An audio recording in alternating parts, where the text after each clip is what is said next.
Well, I think we are live. Hey, everyone. I'm Lisa K. Crawford, one half of LearnBiz The Podcast, along with my other half here, Miss Sandy B. Sandy Boisrond, how are you this evening? I am phenomenal, and I'm looking forward to our guest Yes, today. you are. Yes, you are. I'm sorry. So Can you hear me? today, we can hear you fine. Go ahead, Lisa. Okay. No, I was going to throw it to you, but there was a little bit of a break in my audio. So yes, I'm going to throw it to Sandy so she can introduce our guest for today. But I want to thank everyone before we do that. Thank you for your subscribership to Learn Biz the podcast. We appreciate your support and we will continue to try to do our best as the home of the Black entrepreneur. So, guys, today we have hit 100. That is right, 100 subscribers. So, we are extremely grateful to you for supporting us, for watching our videos, for attending our Entrepreneur Mindset Summit, which is still up, guys. So, it's going to be up for just a little bit of time. But we thank you. Please continue clicking the subscribe button. Please like the videos, share the videos. And we truly owe you guys a great deal of gratitude for your support during this time. So today we have a phenomenal guest, somebody who I just love to watch, provides such great value here in the YouTube space. I'm just going to give you a few tidbits about her, but I will tell you that she is a phenomenal speaker. She offers plenty of value when it comes to supporting your inner thoughts and being. I definitely have found some value in listening to some of her videos. She is a seasoned media and communications professional and event producer.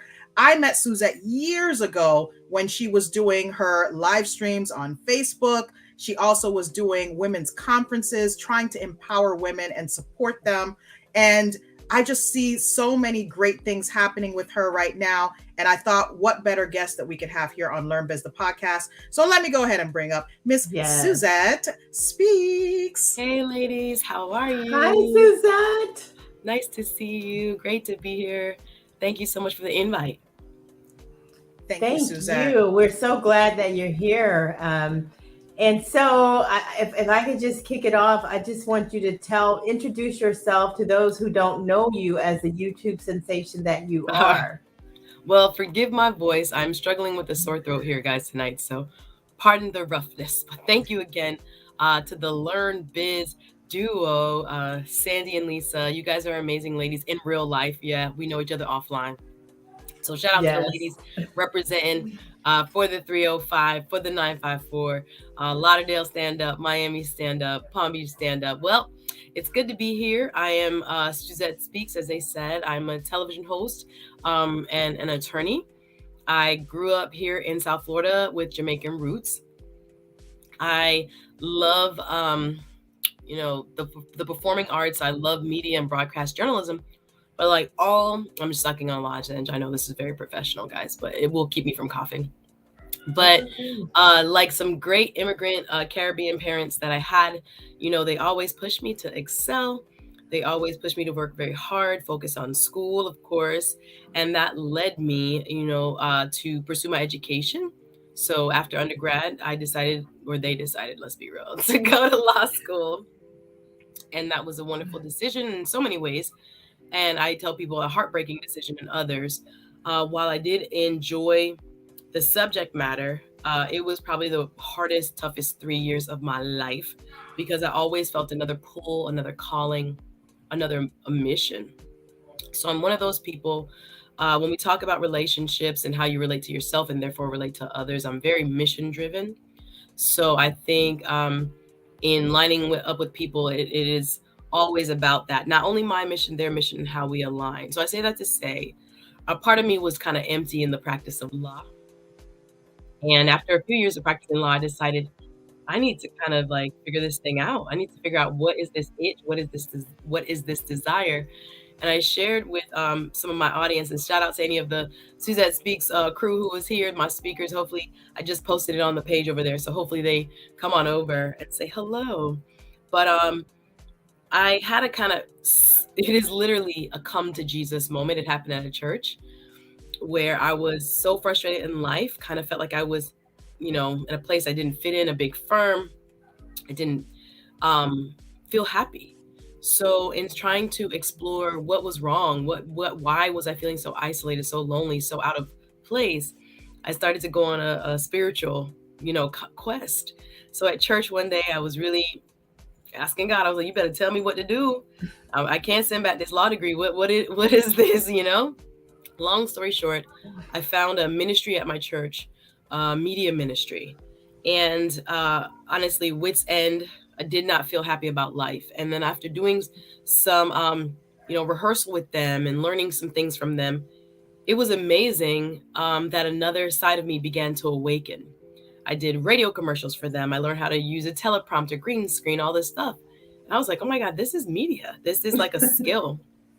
So long story short, from that ministry training, I got an opportunity after someone saw me at my church doing announcements and things like this to go work for a major network, TBN. Wow. So TBN was my big break. And again, if I hadn't been frustrated, if I hadn't been out of alignment, and then asking the questions as to what would bring me into alignment, what did I used to enjoy before I had bills and all those other questions? What would I do for free? What do people always ask me to do? Where am I most comfortable? And I think it would be in front of a stage, on a stage, in front of an audience, I should say, and speaking to people, having conversations. So you do that in law. And so part of that was fulfilling, but I do think there was a part of me that was drawn more to, instead of an individual service, to like public service in a way. Right. So fast forward, I decided I would have a women's meetup. This was like 4 or 5 years ago now, to see if I could reach other women who would, at that time, was feeling like, I told you the end of the story, but back up to where it was when I was lost. I was looking for, and I was figuring that there had to be other people that felt like me. So I started free meetups, and people showed up. I was shocked. And from that, I remember those. You remember? I was like, oh, okay. We got 5, we got 10, we got 20, because people see you now and they don't realize you were at the coffee shop with 5 people, 10 people. Actually, the first one, it was like 12 or 15 people. I was shocked. Wow. And I would do these exercises, and I would facilitate, learning, growth, and, emotional intelligence exercise, all kinds of stuff, things that were bothering me. I brought as discussion topics to my ladies. And to my surprise, most of the time, they were schooling me. They was freeing me up. I was trying to, create spaces for healing. But I tell people it was almost selfish, because I was getting healed myself. Mm-hmm. And I guess that might have been part of my reason for doing it. So in doing that, I didn't leave law. Thank you, Lord. Still practice to this day. But it gave me this creative outlet. It gave me this event planning outlet. I've always been a good event planner. I loved event planning before it was like a thing. I remember asking my mom to change my major, and she was like, "What? I sent you up there to be no event planner again." Before it was like a big. She was like, "You want to do what?" I'm talking about. It was crying and gnashing of teeth. She was like, "Are you kidding? Are you joking?" So, but here I am. It was so funny. Full circle.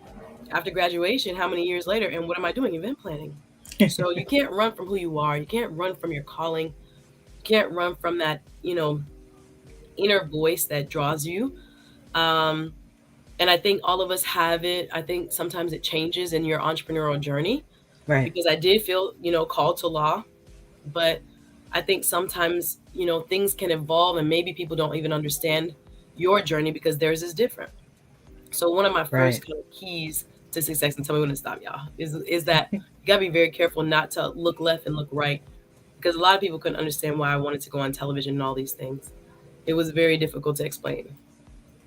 It's amazing that you say that, because, when I think about you, I see TV, I see hosting, I see event planning. So it's definitely completely enveloped in you. But also, I think the law path probably strengthen some things in you in terms of reasoning through things and being able to see different sides of an argument, because I see that in you as well when you present different topics. So when it comes to Suzette Speaks, like what would you say is the foundation of your idea of starting this Brand. existence, right? Like the brand.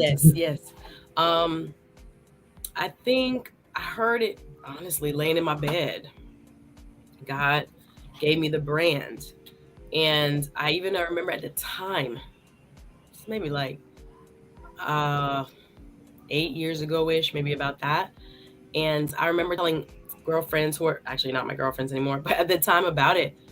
And they were like, why would you use that as your brand name? Why do you want to do this media thing? And I just remember being so perplexed that this was something that seemed so real to me. Wow. And I do think it's just something that I'm so connected with from day one of church poems during Sunday school, from day one of, student government in elementary. Right. I don't think I've ever been in front of a mic I didn't rock, put it that way. And I think sometimes what people sometimes fail to realize is that all of us have these wonderful skills, and you can't be afraid to use them transferably. Right. So you can get pigeonholed because, again, great expectations. Your parents expect you, your community expects you, your family expects you, whoever expects you, your spouse expects you to be one thing. But what is beautiful now is that if you have true skills, they can be transferable. So I think it took me a while to understand it because it was hard to explain to other people what I knew in my heart, what I felt a calling for. But indirectly, I am grateful that I didn't listen to some of the naysayers. And the meetups eventually grew into like full-fledged conferences, 200 plus people. And in 2018, I did my first large conference at the Hard Rock Hotel in Hollywood, Florida. 28 speakers, 15 vendors, 200 plus women, a day of transformation. It was amazing. Like, I still pinch myself. Ladies who attended, and there were gentlemen there, just FYI. Right. Ladies who attended still, our friendships that kind of forged there, speakers who presented there. People remember so much about that conference. And I just wanted to give people a life-changing experience. I'll tell you this. I went to a women's conference for Office Depot. An Office Depot women's conference. I'm not sure if they're still doing it. It was so phenomenal. And when I went there, this was up in Palm Beach at the Adrian Arch. Is it not Adrian? Adrian Arch is Miami. Palm Beach has that center, yeah. Kravitz, I think it is. So I go, and I just remember being like so transformed by the women, by the speakers, by just the experience. And I just remember thinking there were not that many women of color in the building. Wow. And I thought to myself, I want to make this for women of color. I think sometimes people get caught up in what's this women empowerment all about? But I think, women suffer, especially really, really talented ones and really successful on paper ones, from a lot of internal issues. And when I say that, I mean like myself.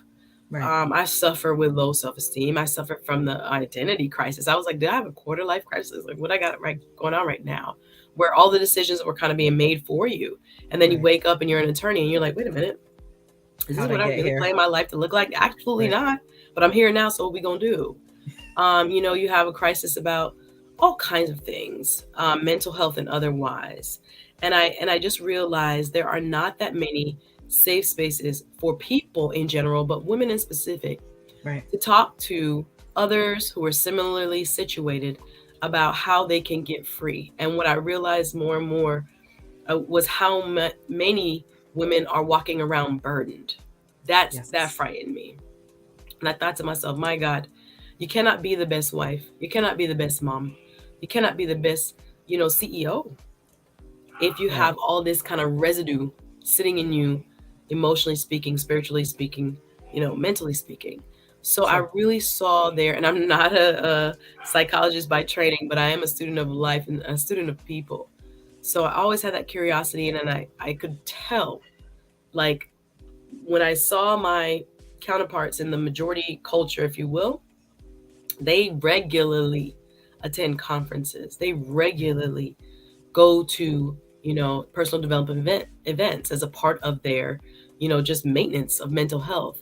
True. So I really wanted to create something unique, something different, again, driven with the idea that women don't even know they need this, but once they experience this, I know they're going to come back. I know they're going to enjoy more workshops, seminars, conferences, whatever it is I put together. But yeah, that's the heart of kind of how I transitioned between getting not out of law, but not as solely identified as an attorney.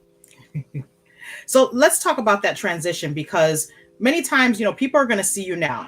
Even the folks that were like, Suzette, speak, like, why would you do that?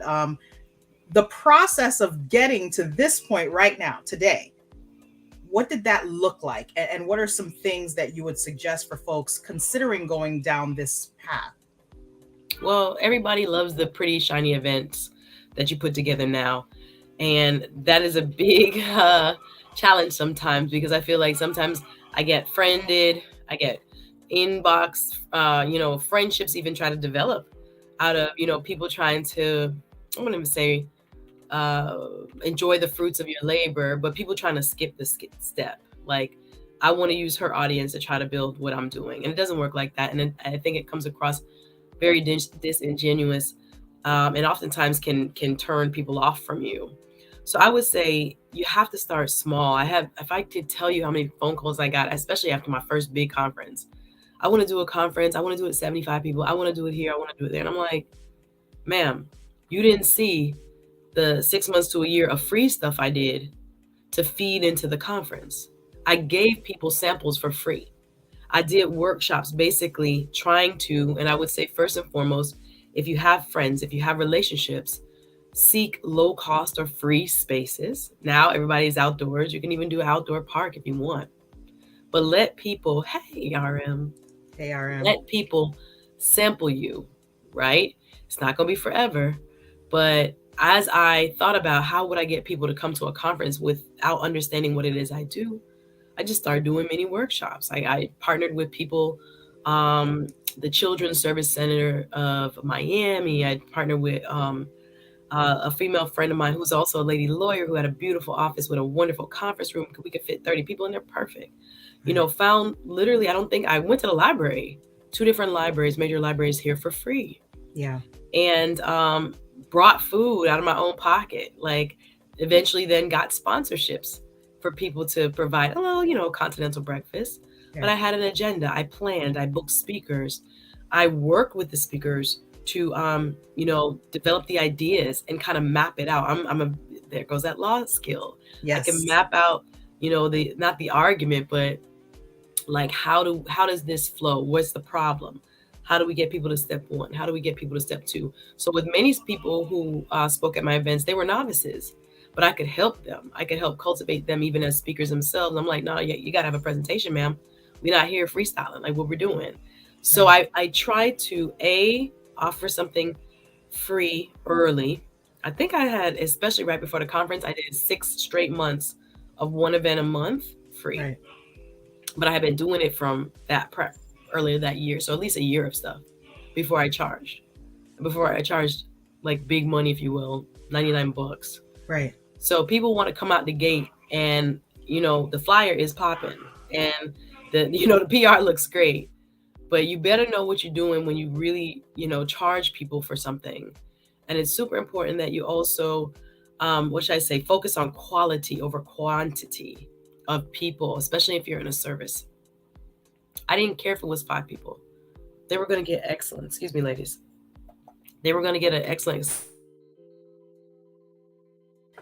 I can definitely appreciate that. They were going to get excellent service as if you were serving 100 people. So it didn't matter. Oh, yes. Gift bag. Where appropriate program, table settings, little touches, interactive.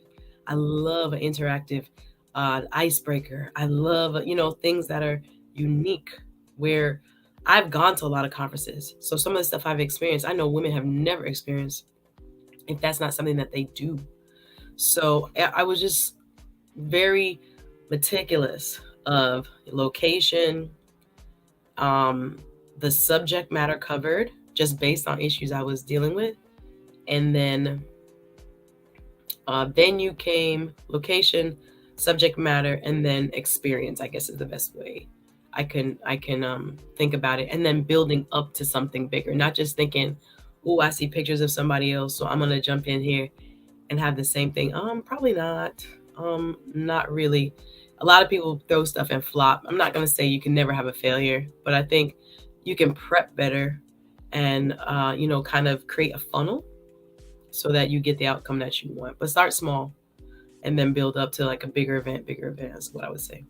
I love that. Yeah, that is really great.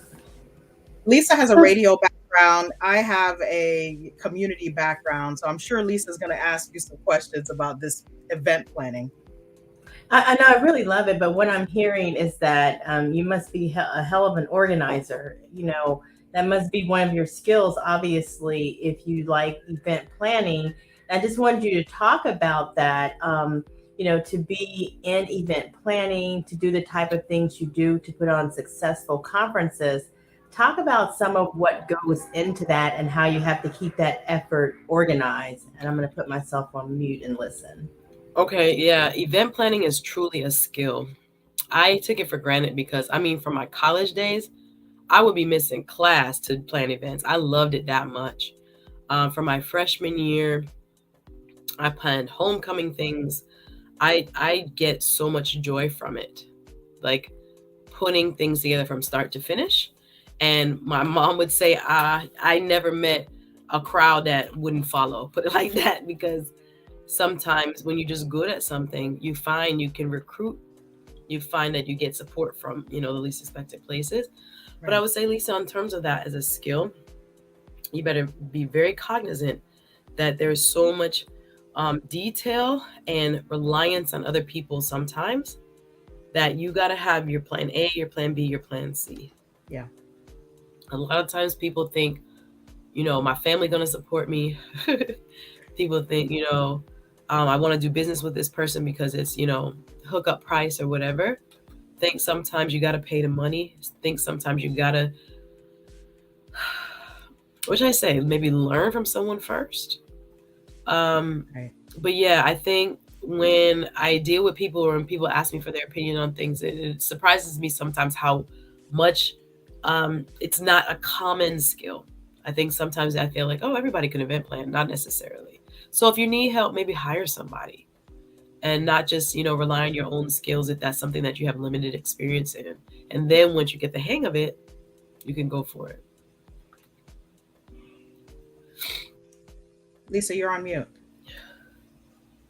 I was saying thank you so much for that response. And Suzette, now the people that follow you, are we talking mainly women, mainly men? What's your appeal? What's your audience appeal? It depends on the platform. So on Facebook, it's a majority women. And that's because most people who follow my conferences and things, hey, Sunbreeze, nice to see you, came and then became my Facebook friends. So a lot of my women base is there. I don't know. I haven't looked on Instagram and to know the breakdown there. Sometimes I switch between business account and regular. And then on YouTube, surprisingly, right now, my demographic tends to fluctuate. But majority of my demographic, I would say probably be between 60, 65% on YouTube as of today is male. So it always surprised me because I was like, no way, I do things for ladies. And that was my mindset. But it's so funny. Sometimes you don't know who will resonate with your message. So even with, when I started on YouTube, the way I came over here was obviously with the pandemic, I couldn't do live events anymore. I couldn't do my workshops and my seminars and my conferences. Right. I couldn't MC and host anymore. So my money was like things that was like a normal and extra income were gone. Right. And I wish I had started YouTube earlier, but it was a fateful summer of 21. I wish I had started in 2020. I think about it now, Sandy B and Lisa K, and I think, what the heck was I doing? Why wasn't I on YouTube this whole time? But nonetheless, you know when you know. So it was last summer that a friend of mine kept telling me about this guy named the Lead Attorney. TLA, you should do it. Go up on his platform. You should do this. And I didn't give it much thought. I didn't really, you think could work.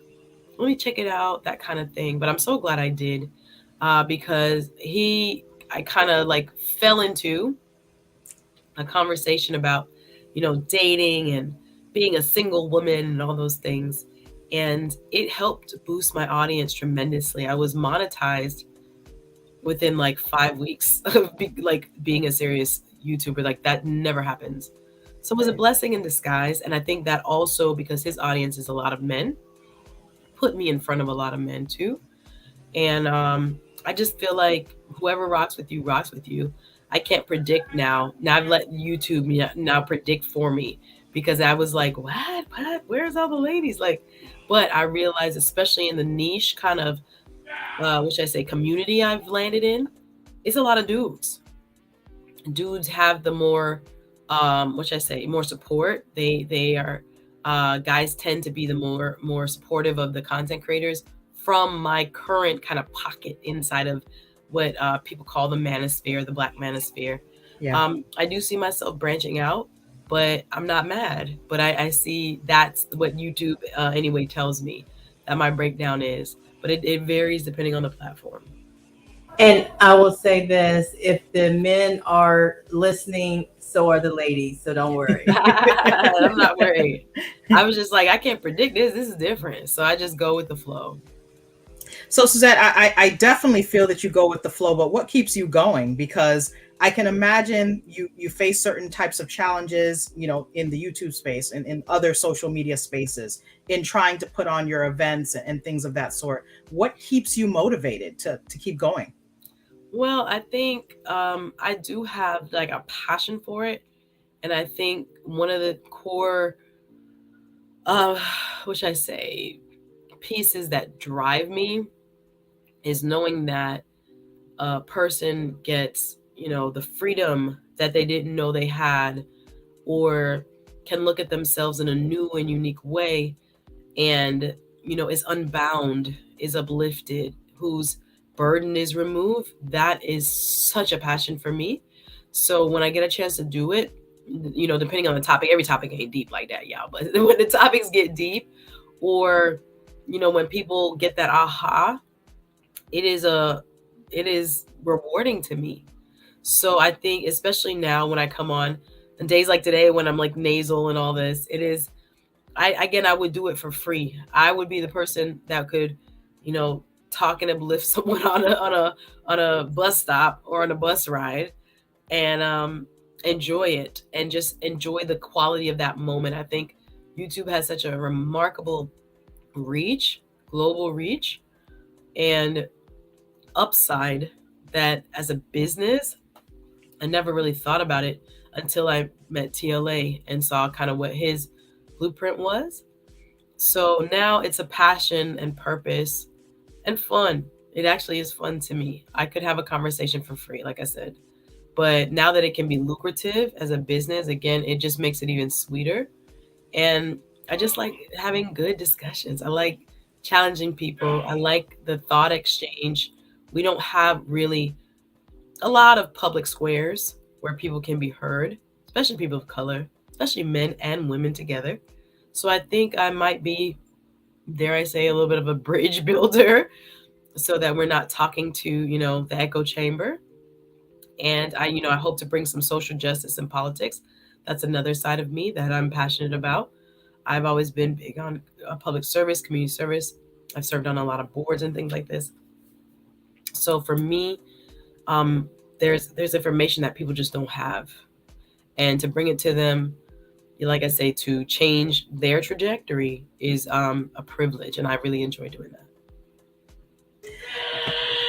That this is always helpful when I think about other entrepreneurs who may be listening. So if you could have some words in terms of what you believe entrepreneurship is, or what it means to be an entrepreneur, what would you say? Okay, what it means to be an entrepreneur. Do y'all really want to be an entrepreneur? Just kidding. It's a fun, I'm sorry, y'all. I got to fill my water cup. My throat is killing me. But we hear y'all. I think to be an entrepreneur is to be visionary. I have a friend who used to call me that all the time. So you got a good vision. You can see things for how they're supposed to be, not in terms of right or wrong, but like the best way or new way or innovative way they can be. That's how I see things. Right. So I think if that's not a muscle that you have, I mean, I guess people can go into entrepreneurship and just, even if you make widgets, you're going to have to be innovative. You're going to have to look at things differently. Even if you work for someone and then decide to go off on your own. We had this discussion somewhat on my channel last night, funny enough, about different ways to make additional income. People were, just everyone need to be an entrepreneur. Other people were like, oh, we don't have enough Black entrepreneurs. We need to be one. So I'll clarify. I do think we do need a lot more Black entrepreneurs for us as a Black community to catch up in the wealth gap. I absolutely believe that.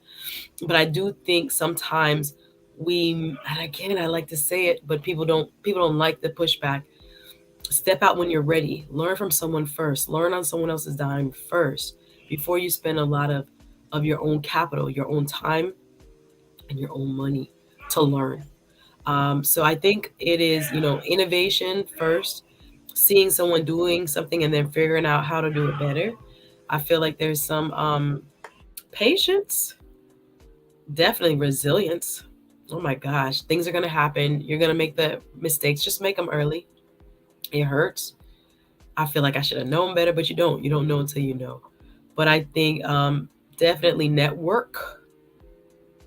It's a strange thing when you think you have a network and you start to call on people and it's like, okay, do I have a network? So relationships, connecting other people to each other, right, can help you. But yeah, there's some skills there. Those are, I guess, the top ones. I would say entrepreneurs should really look at themselves as to, where I am in these areas, right, and strengthen them. And then when you feel like, okay, I got some of these areas down, step out there. Amazing words of wisdom. Thank you. I just have, I know I just maybe have one or two more quick little questions for you. I want to know how you come up with your topics. You're on more than once a week. Is that correct? Yes, I am. I am twice a week. Is it Tuesday and Thursdays? 4-day-a-week person. It's 4 days a week. So I got that wrong. And so that's even greater than what I was thinking. I'm thinking, how does she come up with a topic, a really great topic every single time she's on the air? I want to know the answer to that. That's a lot.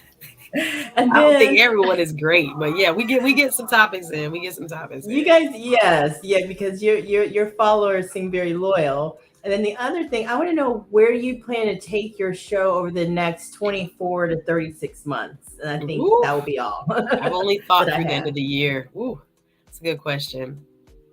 Well, where do I get my topics from? Like I said, I'm innovative.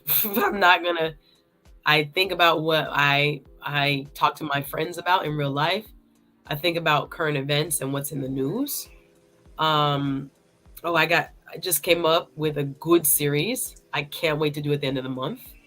But I've always been, like I say, a visionary and a creator. I look at things and I think, everybody don't have, that's the secret sauce. That's the je ne sais quoi. People can't steal that from you. And I think especially within minority communities, we have a lot of that. That's what hip hop is. That's what I can't even go into it. I'm going to get into a whole bigger discussion from dance and arts and all that. But in business, it can be very much applicable. I can see things, and not in any kind of like superhuman. It is a gift though, but I am very aware. Again, I don't know if it was taught, or like I said, doing it for so long since college. But I can see what the cool is. I can see, we are the cool, y'all. Like we are the trendsetters for the world. Black women in America. Let's just be real. Right. So when I think about that and I own that, and I'm thinking, God, how do I utilize a topic, maybe a current event, to bring up an issue that maybe is a little bit provocative? Again, it always has to be kind of attention getting. I know people were like, is she still talking about Kevin Samuels? I'm like, yes, because y'all still talking about it. I really want you to realize that's what is hot. Yeah. So we are in the business of YouTube. I think people, again, they see the Suzette Speaks which I say brand, and it's always aligned. But at the same time, YouTube is a hustle, hopefully to be a business. And I mean hustle in a good way, side hustle in a way. But no one started a YouTube channel to just do this and like not gain any growth, both financially and otherwise. So I do think about what is trending. I think about issues I have.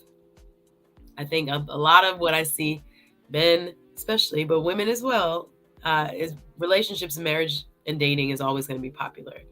And information and different aspects of that. But yeah, I sit down and I think about who can be a guest. Sometimes your guest can drive the topic, and I'll ask the guest, what's on your heart? What you got going on? What are your friends talking about? And sometimes I even have a conversation with them. Tell me about something that's going on in your life. Do you like talking about relationships? If so, let me know. So it just depends on the guest, what their expertise is. And I think sometimes, like I said, the trends also help. And you can kind of like dovetail, just brainstorm, be creative. What I heard Andre, one of my favorite rappers of all time, Andre 3000. Y'all remember him? Outkast? Yes, ma'am. Okay. One of my favorites of all time. I think he in the interview said it this way, and I guess this might be the best answer. He said, all I want people to do is realize, create the music that you would love. And I kind of feel the same thing with YouTube. I'm not really following anybody else's blueprint outside of TLA has a great course. TLA will tell you all these things. I didn't buy the course, by the way, but I was a member of his Patreon nice and early. So just learning about the tricks of the trade. I advise anyone, again, before you go out, learn, apprentice, figure it out from someone who's already figured it out. Right. And then push forward. But yeah, I think I'm just trying to make a show that I find interesting, that I find engaging, with topics that I would want to listen to. Again, some shows, they get in the thousands, still got shows in the hundreds. So I don't get it right all the time, even though I think some of those shows in the hundreds should have way more views. But you can't focus on that. You really have to focus on, was this a quality show? Was this, quality interaction?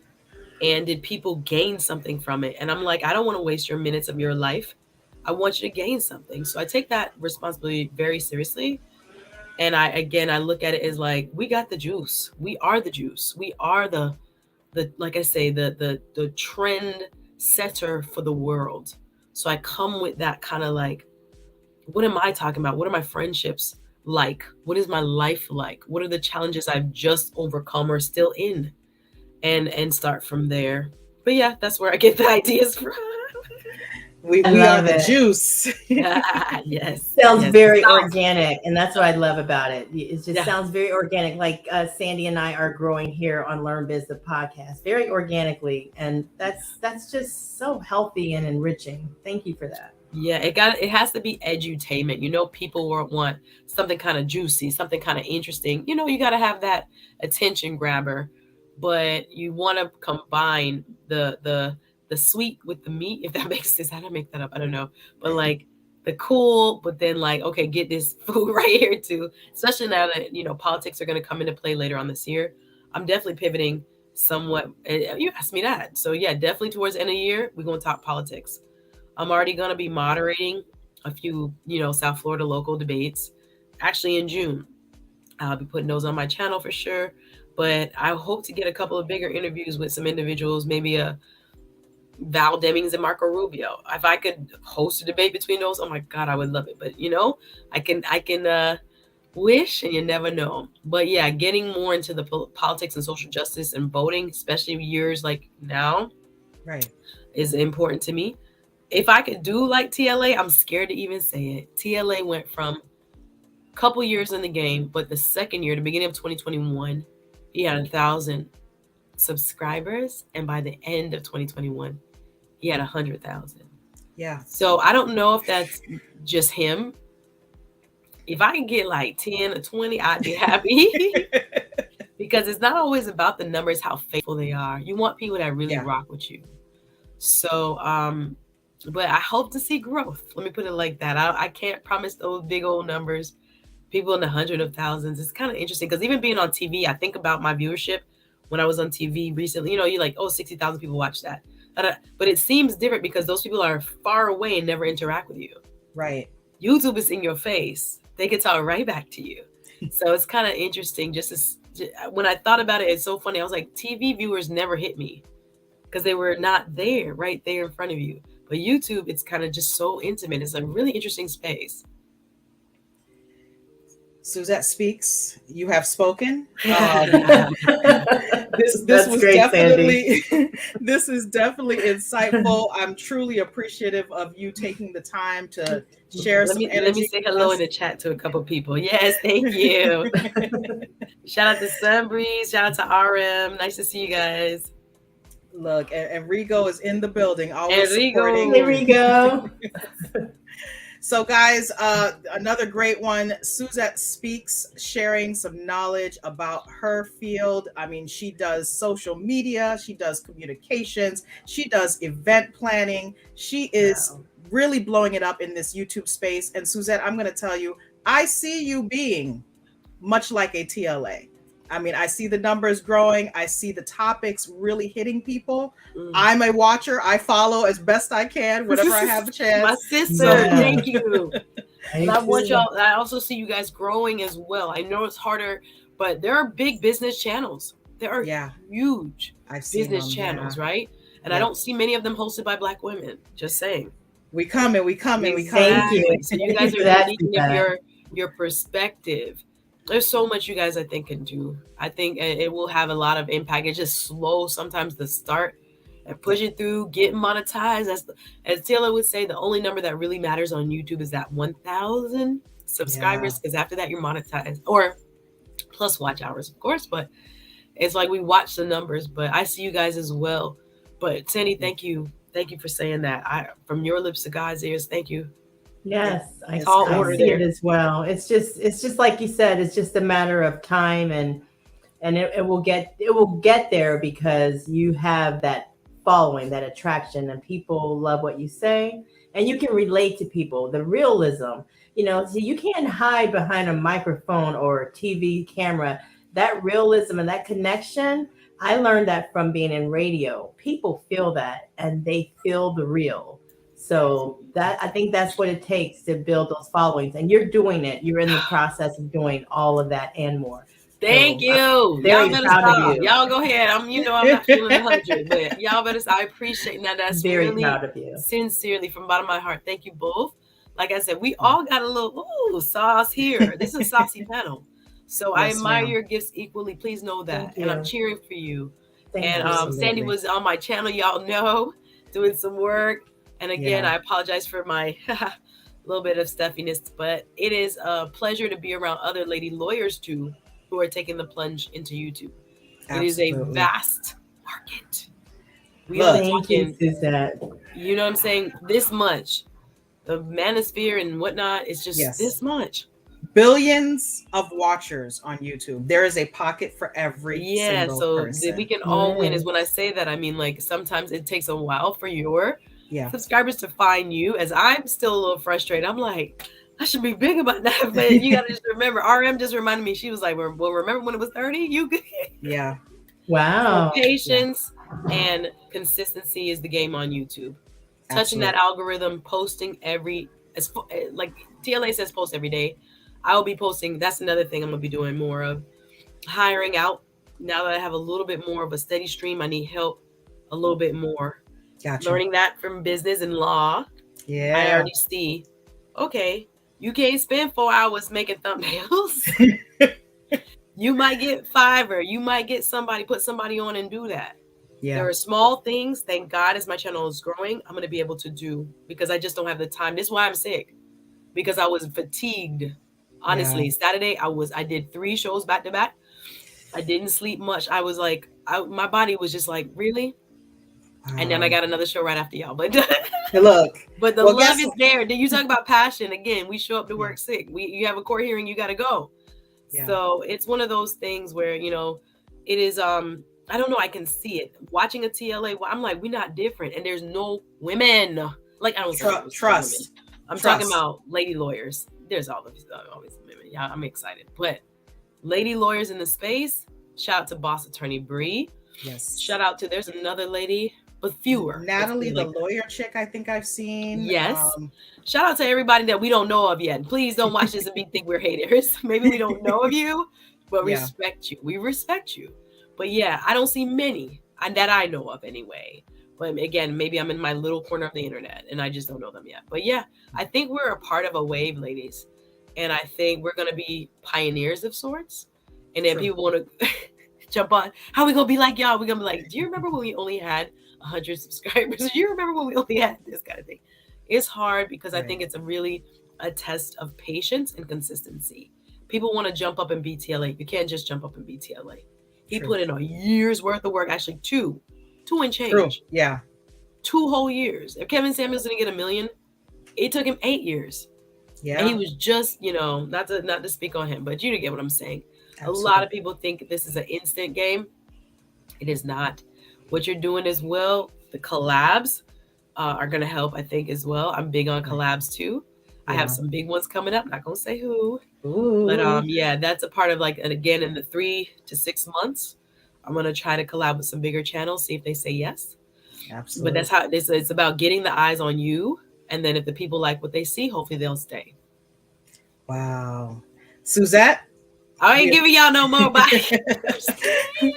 Suzette, thank you for the game. I mean, you definitely have given some entrepreneurs some things to think about. Yeah. YouTube entrepreneurs. Yay. Yes. I mean, we love Suzette Speaks. And as Sandy says, Suzette has spoken. Thank you. So you guys are fantastic. Thank you so much. I really enjoy this. We appreciate you, Suzette. You gave us 2 important things. Listen to that voice, because there's something that's telling you where you need to be. And you also said, really just take your time. Just take your time. Everybody don't have the same race. Absolutely. This social media will make you think you're not doing nothing. Yeah. Social media will make you think you got to be rich by 25. Majority of people not getting the money that they deserve until after the age of 40. Majority of people don't even know how to make $1 million until the age of 40. So I think especially for the ladies who are, let's say 30 and above and all that, I hope we are, role models in a sense, so that people can look and say, they doing this, and not feel that social pressure that if I wasn't, a rapper or a rapper's girlfriend, that I can't make it. I think this YouTube space is a nice equalizer. And I think I couldn't probably not, I don't mean to go back, but even comparing it to television, there's more pressure in television. So I was like, oh, no barrier to entry here. I even, I said, I had someone, on this channel, I keep saying, like I said, but on my own channels and on my Patreon, I've talked about it. People are approaching me with stuff now. I'm like, hey, I own my YouTube. I don't need a studio. I don't need the trappings. I don't need the big overhead. And so if you have these life experiences, if you have something to say, we need the transfer of knowledge from the 35 up to the younger generation. I'm talking about marital and single wisdom, entrepreneurial life wisdom. That transfer had kind of a bumpy transfer between boomers and Xers, but YouTube has become, and I think for good, a space where we can start to transfer a lot of the information that all of us are, so well-educated ladies and gents can, not even about the books, but more so life experience wealth. We can transfer. So anyway, I'm done. I don't want to talk about it. Love it. Thank you. I get carried away. Y'all see guys, Suzette. Yeah, I'm about ready to change your name to Suzette Silky Speaks. Yes. You smooth as silk. I can't help it sometimes. I've been on with you, and I looked up. It was 4 hours later, something like that. So I know how silky can go. Silky Speaks. Yeah, she's like, the live stream's still on. I thought we were done in an hour. I'm like, we're still going. I love the joy of it. That's the joy. I love it. But what it is, you're so motivational and inspiring. And that's the thread that keeps running through. Every time you speak, there's always something that you can hang on to, and people love that. So it is a real talent that you have. It definitely is. Thank you, Lisa. I sometimes you got to accept. Thank you. I accept. Thank you. We're gonna let you go so you can nurse. Yeah, I gotta show ladies. I gotta save a little voice, but I appreciate you having me. Shout out to everybody in the chat. everybody watching the replay, I just want to encourage anyone, go for it. Just go for it. Whatever it is, go for it.